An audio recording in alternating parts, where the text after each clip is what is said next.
Hello C305 class. Today we start chapter 3 of our textbook that deals with geometric design of highway facilities. In this chapter, we will go through vertical curve design for both crest and sag curves, and we follow the discussion with horizontal curve design. We talk about vertical curves when we have two tangent lines with different slopes intersecting one another. So let's assume that we are gonna travel into the figure that you see here. So we are gonna have a downhill that is followed by an uphill. These are the two tangent lines that I'm talking about. And to transition from one to the other, we need to use vertical curves. Vertical curves can be used to connect an uphill to a downhill to an uphill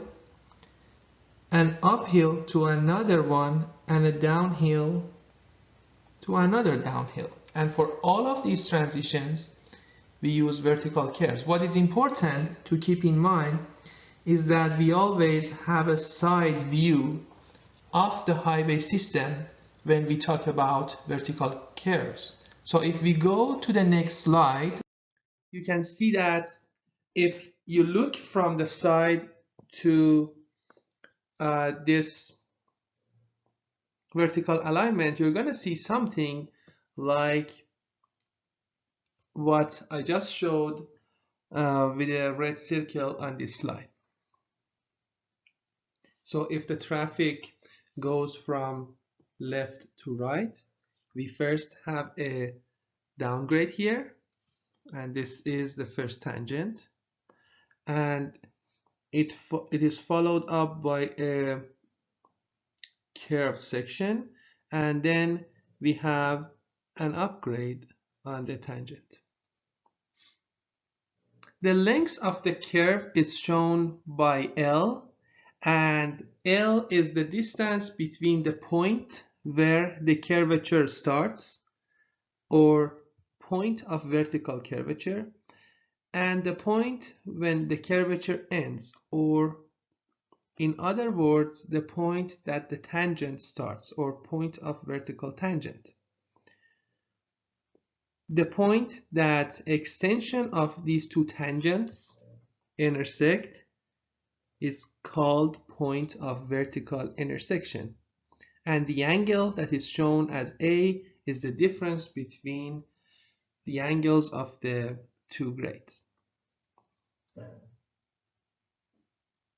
It is important to keep in mind that point of vertical intersection in this class is always exactly in the middle of PVC and PVT. So in this slide, we talk about these points a little bit more. PVC, or point of vertical curvature. Again, this is where the curvature starts.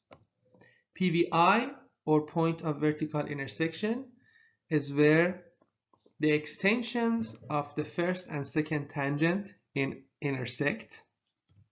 PVT is where the curve ends, or the tangent line starts, the second tangent line starts.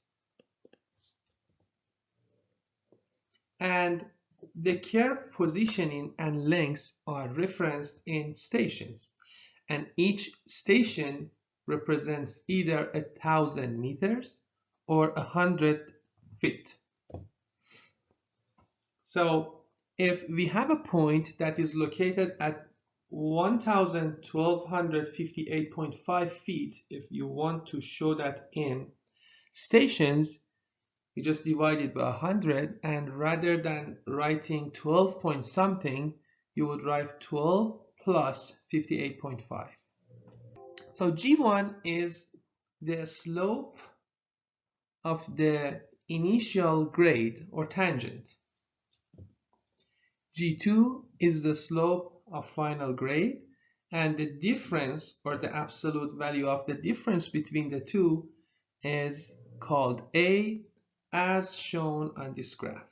So A is always equal to the absolute value of G2 minus G1.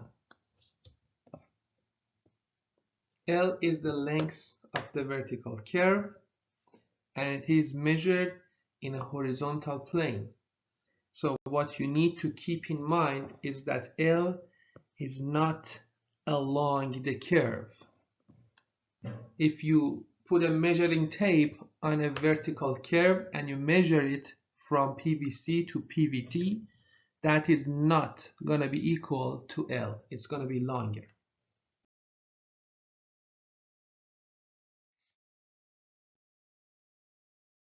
So when we want to connect these two tangent lines, we always use a parabolic curve. And as you know, parabolic function is shown as y equal to ax squared plus bx plus c. Y is always the roadway elevation, x is the distance from PVC, and c is the elevation of the PVC. So this is c, okay? And if you pick a point, let's say this point, as you can see,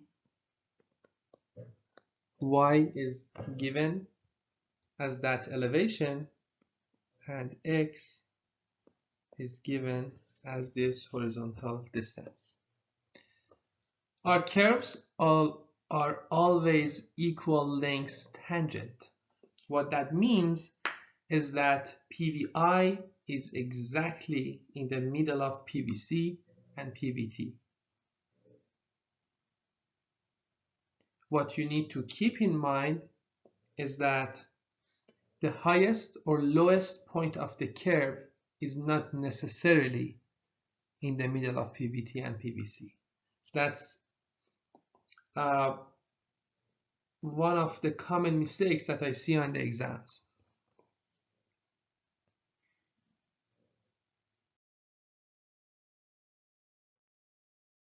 So when you have a parabolic curve, you have three parameters that you need to find or you need to fit: A, B, and C. We already talked about C. C is the elevation of PVC, but we need to find the elevation, the values for A and B. So we know that if you take the first derivative of the curve's equation, that will give you the slope of each point. So if you take the first derivative of y with respect to x, that would be equal to 2ax plus b. And at each x, the value of this would be equal to the slope of the curve. So what we know is that at PVC, x is equal to 0, right? Because we set our coordinates in a way that at PVC our x is equal to 0. So what is the slope at PVC? At PVC, the curve has not yet started. As a result, the slope is equal to the slope of the tangent. What that means is that dy to dx at x equal to 0 is going to be equal to g1. So what that gives us is b based on the known parameters. So b is going to be equal to g1. And g1 is the initial slope in feet per feet or meter per meter. So out of A, B, and C, so far we know what is B and C. We need to find A. To find A, we take the second derivative of the parabolic equation. The second derivative would be equal to 2A. So I would like to ask you a question. What is the average rate of change of slope? We know that the second derivative is giving that to us, but what is the average rate of change of slope conceptually? We know that at G1, the slope at PVC, the slope is equal to G1. At PVT, the slope is equal to G2. And this change happened over the length of L. So what is the average rate of change of slope? Over a length of L, we went from G1 to G2. So G2 minus G1, that is how much the grade is changed over L. And if we set that equal to the second derivative, as you can see here, we can find the value of A. A will be equal to G2 minus G1 over 2L.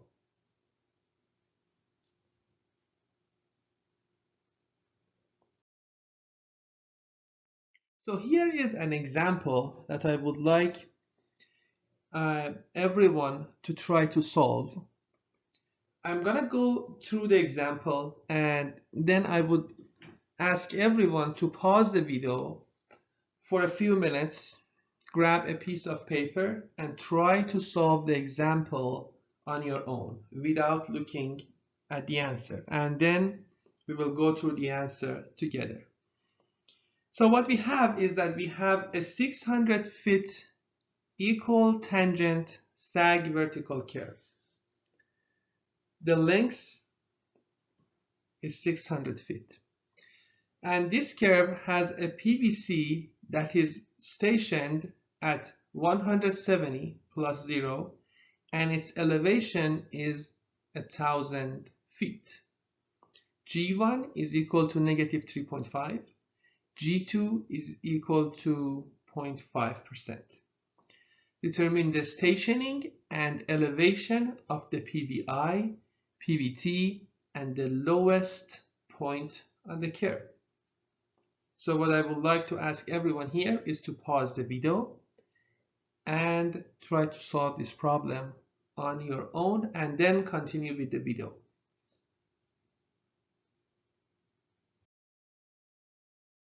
So I want to first find where is the PVI or where the PVI is.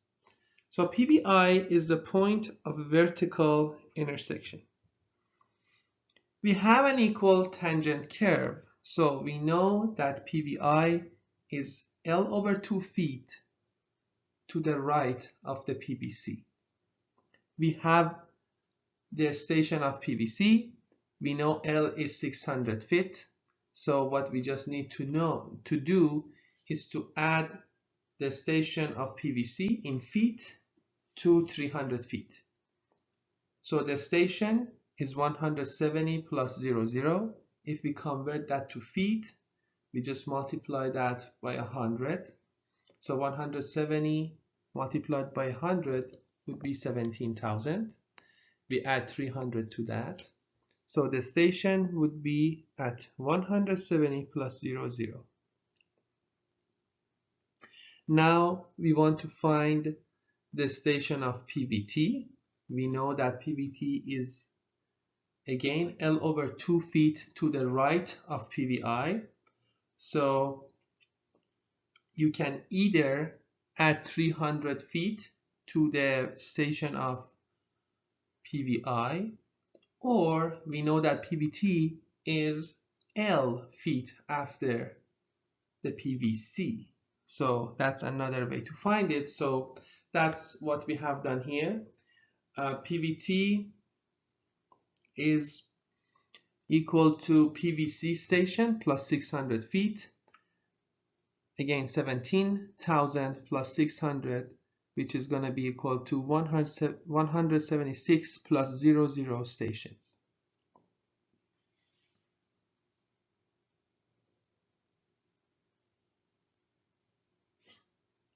So we want to find the elevation of PVI and PVT, and we have the elevation of PVC, and we have the slope of the first grade, it's negative 3.5. So that means that the elevation decreases by 3.5 feet per station, and from PVC to PVI we have 3 stations. So if you want to find the elevation at PVI, you need to take the elevation at PVC, or 1000, and subtract the amount that the elevation will be decreased, which is going to be equal to 3.5 per station multiplied by 3 stations. So if you just find this number, that will give you 989.5 feet. And we know that from PVI to PVT, the slope is 0.5 or 0.5 feet per station. That means that per station, the elevation is going to be increased by 0.5 feet. So I have the elevation as at PVT, it is 989.5. I know how many stations I have between PVI and PVT, that's going to be 3 stations. And I multiply that by 0.5. So the elevation at PVT would be 991.0 feet.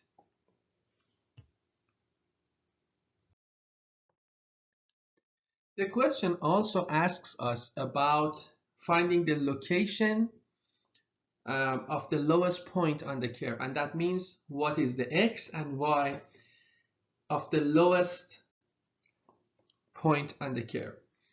And I would like for you guys to think about one important characteristics of this point. So we have a curve that looks like this, and its lowest point has a special feature.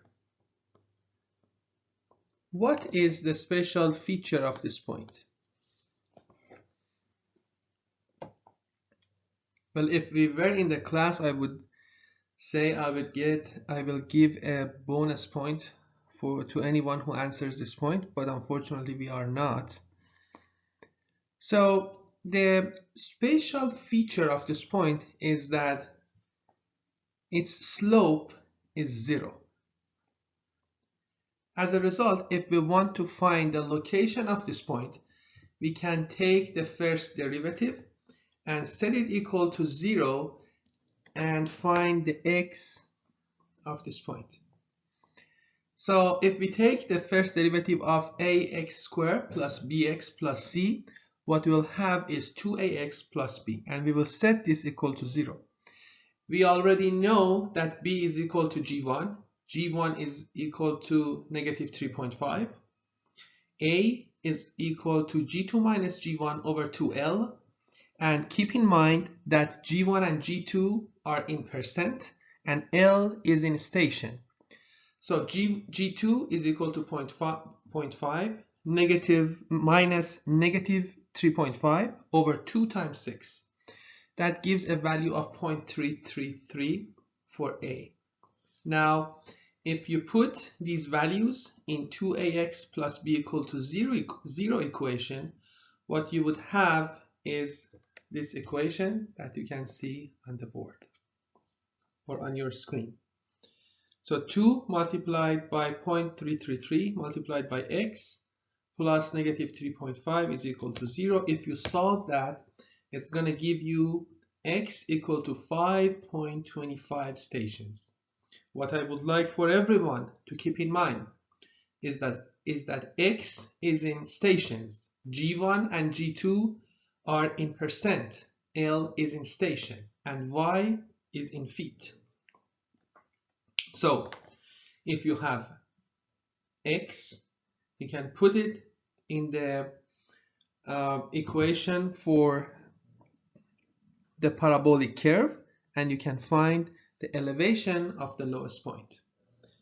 Y equal to ax squared plus bx plus c. C is equal to 1000. b is equal to negative 3.5, and a is equal to 3.333. So if we just put these values in your calculator, you will get a value of 990.81 feet for the elevation of the lowest point. X is equal to 5.25 stations, and Y is equal to 990.81 feet.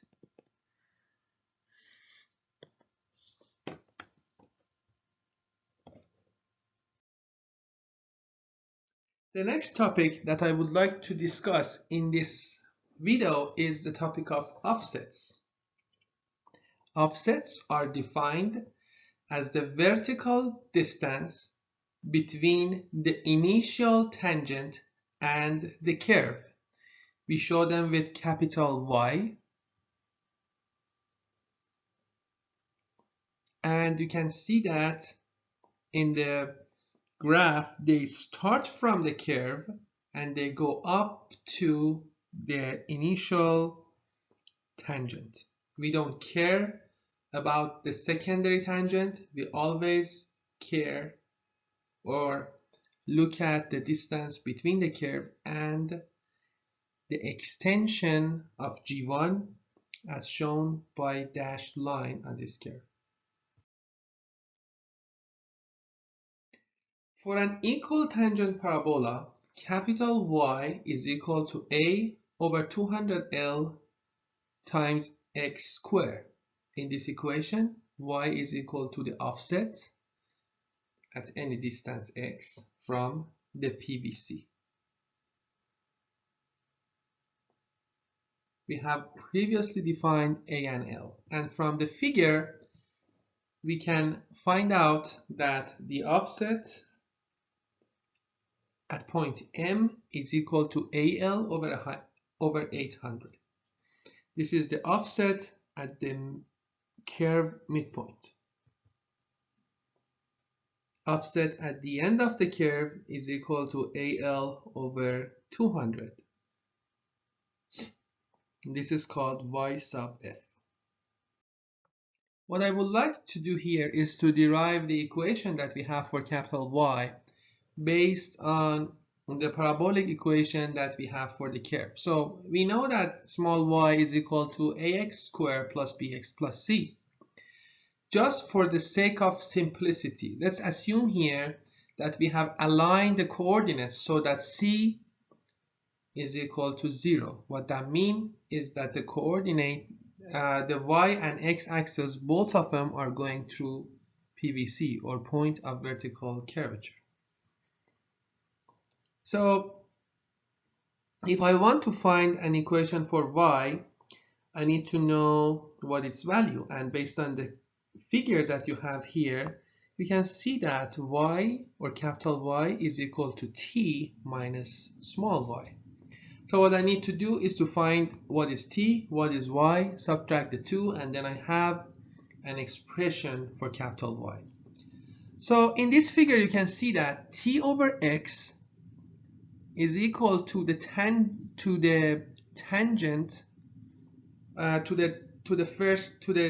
the slope of the first tangent. T over x is equal to g1. As a result, t is equal to g1 multiplied by x. So that means that capital Y is equal to g1x minus small y. We also know that g1 is equal to b, and also a is equal to g2 minus g1 over 2l. So if we put all of these in this equation, what we will have is y or capital Y is equal to g1x minus ax squared. A is equal to g2 minus g1 over 2l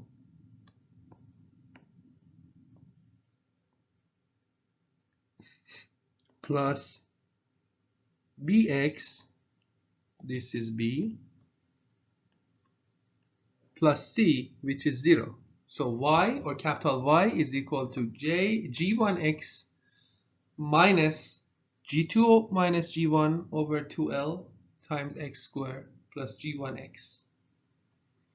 So if we just work with this equation, what we will have is that capital Y is equal to A over 200L x squared.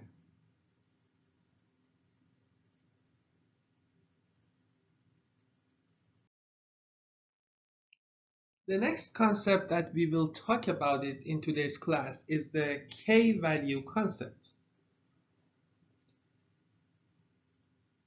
I would like for you to think about the rate of change of a grade, the rate of change of grade at successive points on the curve. This is a constant amount. Why? Because we are using a parabolic curve. So what is the value of rate of change of grade? We know that the grade changes, the rate of change in grade is equal to A, or G2 minus G1. And the length is L. So the rate of change in grade is going to be equal to A over L. So what is L over A? We call it K. L is the length that we need to have 1% change in grade. This is called K.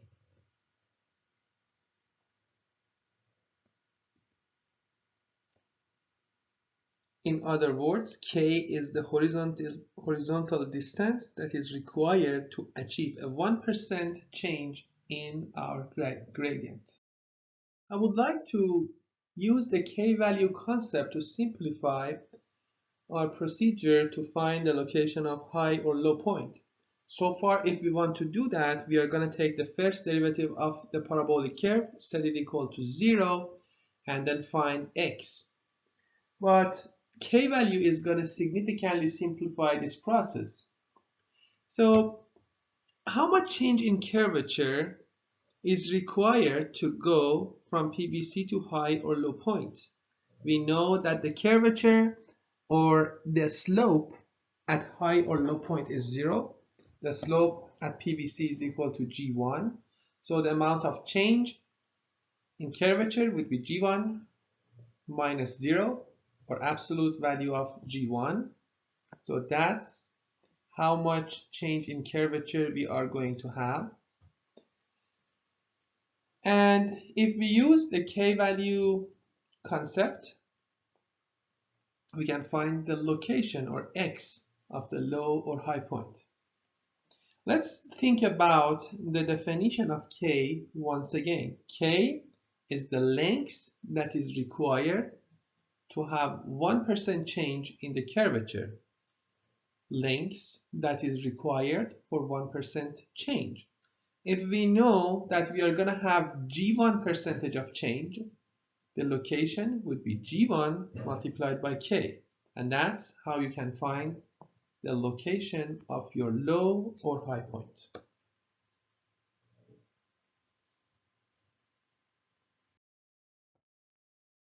So here is our next example. We have a curve that has G1 of 3%, G2 of negative 4%, and the length of the curve is equal to 700 feet. The question asks about the k-value and the location of the high point, or in other words, distance from PBC. What I would like for everyone to do at this point is to pause the video and take a piece of paper and try to solve this problem on your own. And then when you are done, come back to the video and continue with the solution.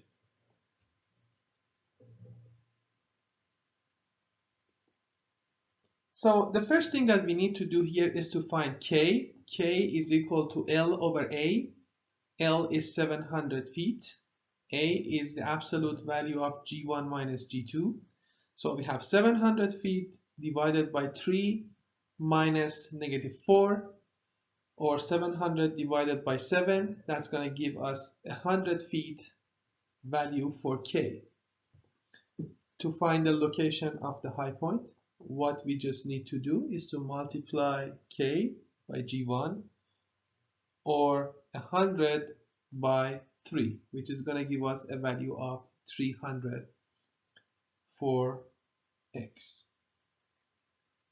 That is where I would like to stop. And from the next session, I will continue with the vertical curves. Thanks a lot. I would like to continue our discussion by going through the stopping side distance and curve design. Before going through the details, I would like all of you to think about the concept of stopping side distance. What does it mean?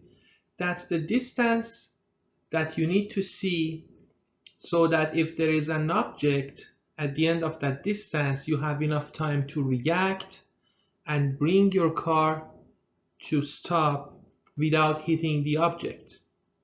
It is a very important concept. It plays an integral role in safety, and also it is very important to design vertical curves in a way that they provide enough stopping side distance. Now, keep in mind that we would like to design a curve with the shortest length that provides enough side distance. Why?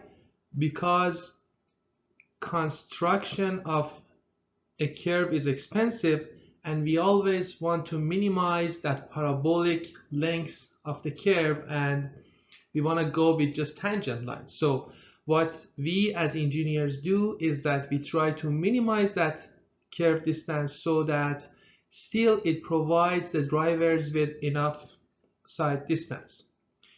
So before going to vertical curve design, I would like to take a few minutes to talk about the stopping side distance concept. I would like for you to think about what goes through your brain when you are driving and you see an object on the road.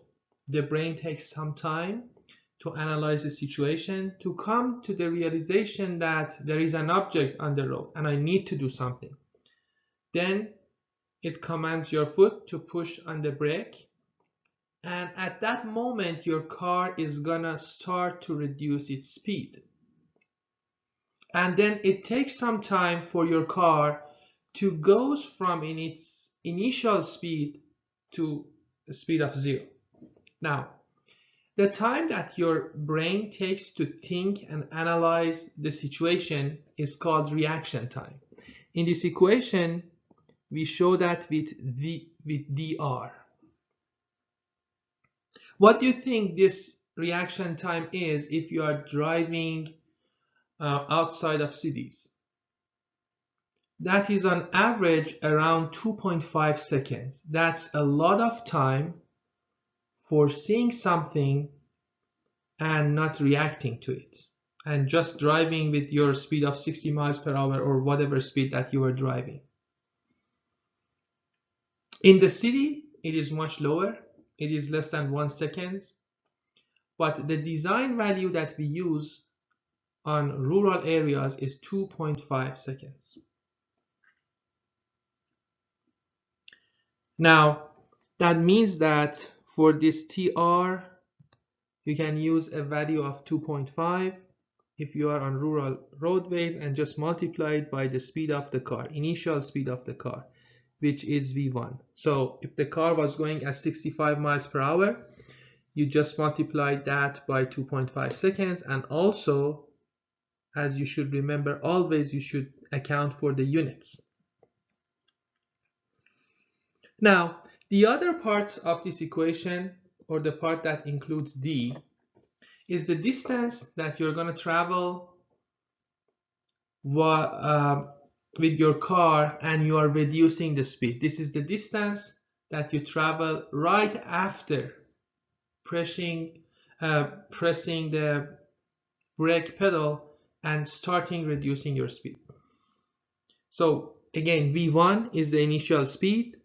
A in this equation is the deceleration rate. Small g is the gravitational coefficient, and capital G is the grade of the roadway. So if you are going on an uphill, you should use a sign, a positive sign for G, for capital G, because it helps and it increases the resistance. If you are going on a downhill, you're using a negative value for that.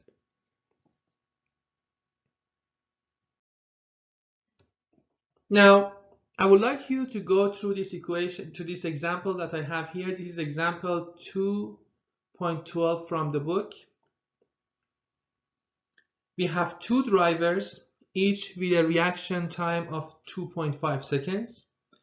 Driver 1 has a speed of 55 miles per hour. Driver 2 has a speed of 70 miles per hour. They both are driving on a freeway with a downhill that has negative 2.5% slope. What is the total distance it takes for each driver to stop their car, and assume that the maximum deceleration rate is 11.2 foot per second and G is 32.2 foot per second square. You should take close to 5 minutes to go through this example, and I suggest you pause the video here and go through the example, and then listen to the rest of the video and the solution.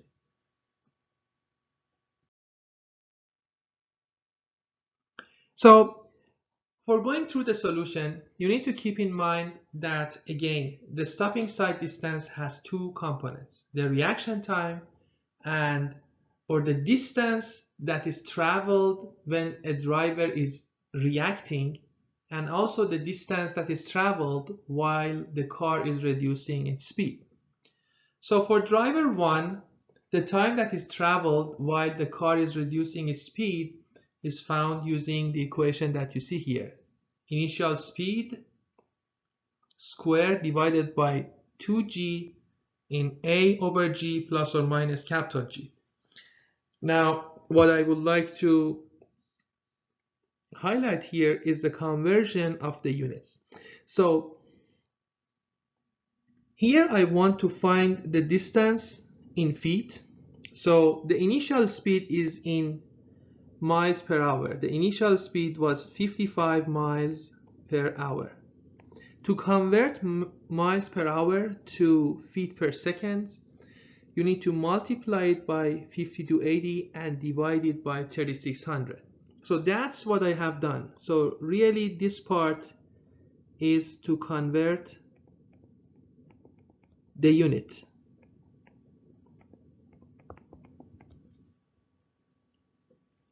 What do I have in the denominator?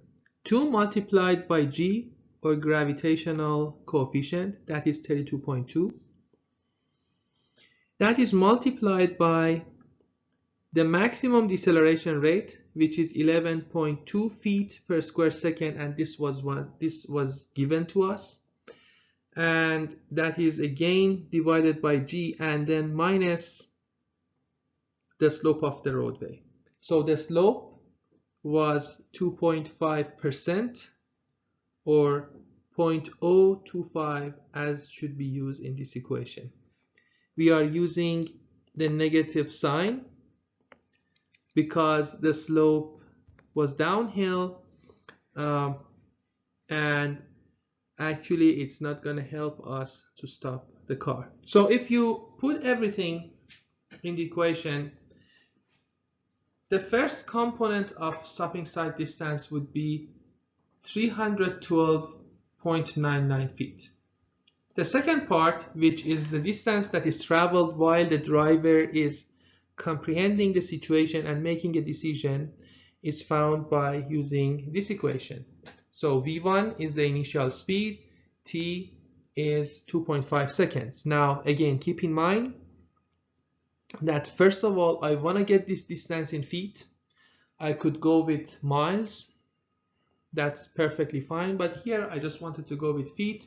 And also my reaction time is in seconds. So what I will be doing here is that I'm gonna multiply the speed by 550 to 80 and divide it by 3600 to convert it to feet per second, and then I just multiply it by 2.5 feet, which is gonna give me the second component of the stopping side distance in feet. So how much the car is gonna travel, just the summation of these two components, 312.99 plus 201.67, so that's gonna be 514.66 feet. So if you think about it, it's really a long distance to travel before you stop your car while you were going at 55 miles per hour. Now let's focus on the second car. This car is traveling at 70 miles per hour, 15 miles per hour faster. So we just go through the same drill. First, I'm gonna find the first component and I'm gonna make sure that I fix for the units. So the speed is 70 miles per hour. I multiply it by 50 to 80 divided by 3600. The whole thing has to be raised to the power of 2. And then in the denominator, I have an identical term, 2 in 32.2.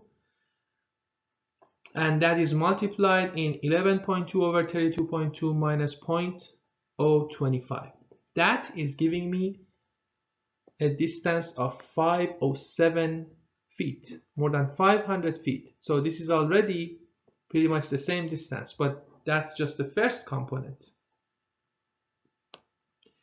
So how much this car is going to travel while the driver is making the decision, that's going to be found by the second equation. So what you need to do here is to multiply 70 by 50 to 80 divided by 3600. So that's to convert the unit of speed from mile per hour into feet per second, and then you multiply that by 2.5, which is the reaction time. That gives me a value of 256.67 feet for the second component of the stopping distance. So we just add those two together, and that brings me down to a speed of to a distance of 763.67 feet. So if you compare this distance to the previous one, you will see that it is significantly longer. So a 15 miles per hour difference in speed increased our stopping side distance by more than 200 feet.